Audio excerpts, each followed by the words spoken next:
Question practice करने के लिए एक बच्चे करते हैं, बहुत सारी बुक लेते हैं, डीके गोयल, टीएस ग्रेवाल, तो कौन सी बुक सबसे अच्छी है थ्योरी के लिए? कौन सी बुक है, या तो क्वेश्चन सारी प्रैक्टिस? ही अच्छी है, सारी अच्छी, जो भी आपके स्कूल में लगवा रखे हो आप उसको अच्छे से कर लो, या आप ट्यूशन पे जाते हो जो ट्यूशन वाली मैम ने रिकमेंड करी हो उससे कर लो।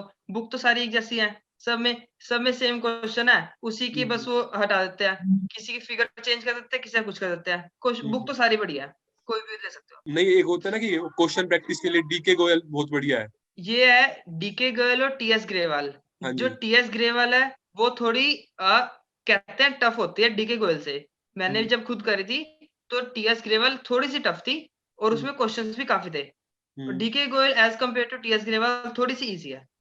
और जैसे अब ये बिजनेस स्टडीज की बात कर लें हम, तो एक ये होता है कि हाँ केस स्टडीज होती है बहुत सारी, और बच्चों को समझ नहीं आता कि ये आ क्या रहा है ये। तो ये ऐसा क्या हाँ, चाहते हैं, मतलब कि केस स्टडीज कैसे हो बच्चे की और अच्छे से स्कोर कर ले बीएसटी में? सबसे आसान बिजनेस स्टडीज में केस स्टडी है और कुछ है ही नहीं। बिजनेस स्टडी में सबसे आसान मैं बताता हूँ उसका। केस स्टडी में होता क्या है, आप मान लो टॉपिक है प्लानिंग, ऑर्गेनाइजिंग, स्टाफिंग, ये सब टॉपिक्स है आपके चैप्टर्स है ये वाले ट्वेल्थ हम्म, में। तो इसी के ऊपर केस स्टडी आ गई मान लो, तो अब क्या करना है आपको, एक केस स्टडी है उसको हम्म, ना 2-3 बार अच्छे से ना समझ के पढ़ लो, भाई वो बोलना क्या चाह रहा है। जब हम्म। आपने एक बार वो समझ आ गया वो क्या बोलना चाह रहा है, उसके बाद ये पढ़ लो क्वेश्चन से वो क्या पूछ रहा है, आपको अपना क्लियर हो जाएगा। वो प्लानिंग का पूछ रहा है, स्टाफिंग का पूछ रहा है, ऑर्गेनाइजिंग का पूछ रहा है, तो आराम से आप लिख सकते हो। अच्छा, केस स्टडीज वैसे मतलब अगर केस स्टडीज में अगर कोई दिक्कत ना आए तो कौन सी बुक ढंग से पढ़नी चाहिए, या लाइन टू लाइन पढ़ना चाहिए, या कैसे ये बताओ एक बार। केस स्टडी के लिए तो बुक मेरे पास तो पूनम गांधी थी हम्म, ट्वेल्थ में, और इलेवंथ हम्म, में भी दोनों टाइम पूनम गांधी थी। तो उसमें भी केस स्टडीज अच्छी थी, हेल्प करी थी काफी उसने मेरी। और हम्म, बाकी केस स्टडी के लिए ना आप लाइन टू लाइन एक एक शब्द का मीनिंग समझ के उसके बाद हम्म। आप करा करो, क्योंकि उससे काफी आसानी मिलेगी आपको। तो मतलब ये लगा लो कि अगर बुक नहीं पढ़ोगे तो मतलब केस स्टडी आसानी से नहीं होगी। नहीं नहीं नहीं, बुक तो पढ़नी ही पड़ेगी आपको। और सबसे मेन इंपॉर्टेंट क्वेश्चन जो है वो है इकोनॉमिक्स का। और हम्म। मैक्रो बुक जो आई है, और मैक्रो और इंडियन इकोनॉमिक्स, तो हाँ, उसमें कहते हैं न्यूमेरिकल्स बहुत से होते हैं, तो वो कैसे कर रहे हैं आप, समथिंग ऐसा कुछ? न्यूमेरिकल उसमें है, मैक्रो में ज्यादा मैक्रो नहीं में। है, हाँ जी, हाँ मतलब जी। थोड़े बहुत हैं। हम्म, लेकिन मैं कहूंगा इतने भी कुछ खास नहीं है न्यूमेरिकल। न्यूमेरिकल टी मेरे मेरे पास ट्वेल्थ में टीआर जैन थी बुक, तो हम्म, उसमें जितने भी न्यूमेरिकल थे मैंने सारे कर रखे थे वाले। तो पेपर में मेरे को ऐसी कुछ खास दिक्कत आई नहीं। हम्म। आपको फॉर्मूले लर्न होने चाहिए बस, और कुछ करना ही नहीं आपको। जो क्वेश्चन दे रखा हो फॉर्मूले के हिसाब से डालते रहो, हो गया आपको क्वेश्चन। अच्छा, इको में सबसे बड़ी वो आती है कि एक लाइन दे देंगे और उसको कहेंगे प्रूव करो, समथिंग ऐसा कुछ कि हाँ। जैसे मैथ में होता था पहले छोटी क्लासेस में।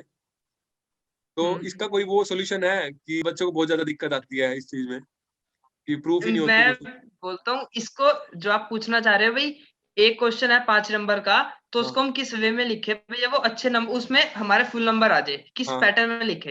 हम्म, तो जैसे कोई भी क्वेश्चन है भाई, पूछा व्हाट इज दिस, तो हम्म, पहले आप उस चीज को उसका डेफिनेशन लिखो, हम्म, भाई उसकी डेफिनेशन ये है। हम्म, 5 नंबर क्वेश्चन है तो उसकी डेफिनेशन लिखो, और उसके बारे में अगर आपको थोड़ा बहुत कुछ पता है तो आप वो लिख दो। हम्म, उसके बाद क्या करो, अगर उसका डायग्राम बनाओ, डायग्राम से पहले टेबल बनाओ, उसकी टेबल हम्म, के बाद उसका ग्राफ बना दो।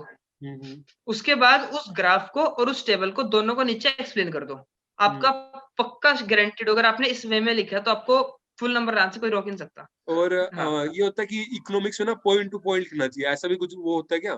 पॉइंट टू पॉइंट ये है, अगर आपको उसके बारे में अच्छे से नॉलेज है, उस क्वेश्चन के बारे में क्या पूछा है, क्या आंसर होना चाहिए, तो आप हम्म, पॉइंट टू पॉइंट लिखो। आप फालतू लिख ही क्यों रहे हो, आपका टाइम वेस्ट होएगा। हम्म, अगर आपको कुछ नहीं पता तो फिर आप लिख सकते हो, जब आपको कुछ पता ही नहीं है तो जो भी आपको पता हो लिख दो, कुछ ना कुछ तो नंबर मिलेंगे ही। अच्छा यार, एक ये होता है कि बिजनेस स्टडीज ना सारी थ्योरेटिकल है, रट्टा मारना पड़ता है, बच्चे कहते हैं हम्म। यार ये क्या कर रहे हो।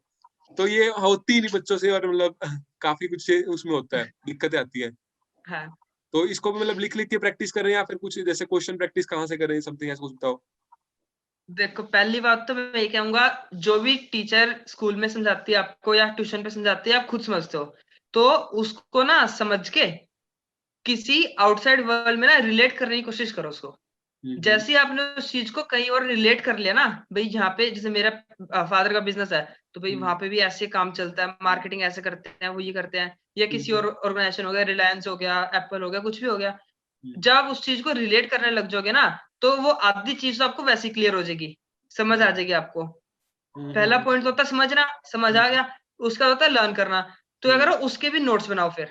लिखना तो पड़ेगा, देखो ये तो मैंने पहले भी कहा, लिखना जरूरी है, लिखे बिना याद नहीं होएगा।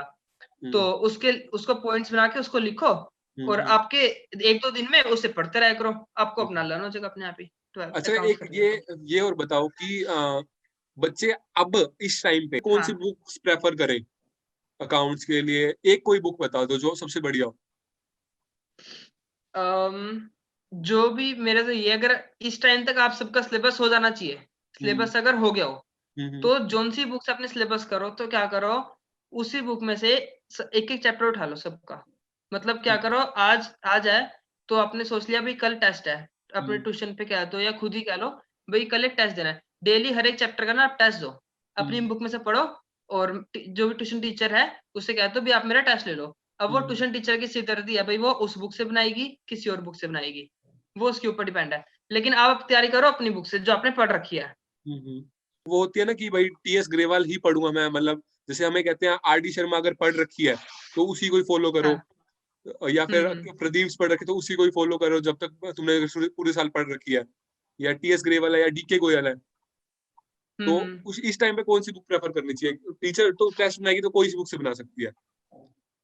हाँ, लेकिन मेरा तो यही है, जो आप बुक कर चुके हो पहले, हम्म आप उससे भी कर सकते हो। मान लो मैंने डीके गोयल करी थी, तो मैंने तो हम्म पूरे साल ही डीके गोयल करी है हम्म भाई, उसी क्वेश्चंस को प्रैक्टिस कर लिए। अगर आपको ये हो मैंने तो ये क्वेश्चन कर लिए, बहुत बार कर लिए, मेरे को हम्म कोई और बुक चाहिए, तो आप टीएस ग्रेवाल ले लो, चाहे अरिहंत के सैंपल पेपर होते हैं उनमें से स्पेसिफिक चैप्टर से क्वेश्चन छांटी कर लो, वो आप पे डिपेंड है, कैसे भी कर सकते हो। और एनसीईआरटी पढ़ना फिर अब ये बता दो जरूरी है या नहीं इकोनॉमिक्स के लिए? देखो मैं बताऊं तो मैंने तो एनसीईआरटी पढ़ी नहीं। हाँ ये है, मैंने उसके जो क्वेश्चन आंसर्स है वो जरूर करे थे। तो मतलब ऑनलाइन मैंने एनसीईआरटी छोड़ नहीं सकते? एनसीईआरटी की, हाँ नहीं, क्वेश्चन आंसर्स कर लो, क्योंकि वो मैंने देखा था काफी सारे सैंपल पेपर्स में ना आए हुए थे क्वेश्चन आंसर्स उसके, एनसीईआरटी के। तो इसलिए मैंने ऑनलाइन ही पीडीएफ निकाल ली थी एनसीईआरटी बुक्स की, हाँ, तो वहीं से बैक ये एक क्वेश्चंस बहुत कर लिए अच्छा थे। अल्टरनेट दिया कि अगर बुक नहीं खरीद सकते तो ये वो हाँ कर तो लो। ऑनलाइन निकाल लो।